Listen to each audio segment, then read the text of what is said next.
اللہ تعالیٰ نے زندگی انسان کو دی ہے آخرت کی تیاری کے لیے، زندگی ملی ہے آخرت کی تیاری کے لیے، آخرت کو بنانے کے لیے۔ دنیا کی زندگی گزر جائے گی انسان کی، لیکن آخرت کے لیے انسان کو محنت کرنی پڑتی ہے۔ دنیا کی چیزیں کبھی کبھی انسان کو ویسے بھی مل جاتی ہے، آخرت کی جو جنت ہے یہ ایسے مفت میں مل جائے نہیں، ایسے نہیں ہو سکتا، اس کے لیے محنت کرنی پڑتی ہے انسان کو۔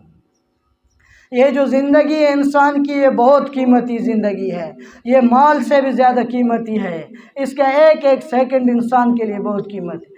انسان سے اگر مال جائے بالفرض، لیکن بعد میں محنت کر کے وہ محنت کرے، پھر تھوڑی سی مشقت، اس مال کو واپس لا سکتا ہے، اس مال کو اپنی زندگی میں واپس لا سکتا ہے، محنت سے مشقت سے لے کر آ سکتا ہے اپنی زندگی میں۔ لیکن اس کا ایک دن گزر جائے، اس کا ایک منٹ گزر جائے، اس کا ایک سیکنڈ گزر جائے، اس سیکنڈ کو واپس چاہے پوری زندگی محنت کر لے، واپس نہیں لا سکتا۔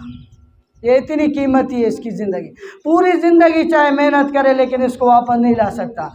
اگر جوانی انسان کی گئی، جوانی پہ لانے کے لیے پوری زندگی لگائے، جوانی نہیں لا سکتا۔ یہ ایسے قیمتی ہے اس کی زندگی۔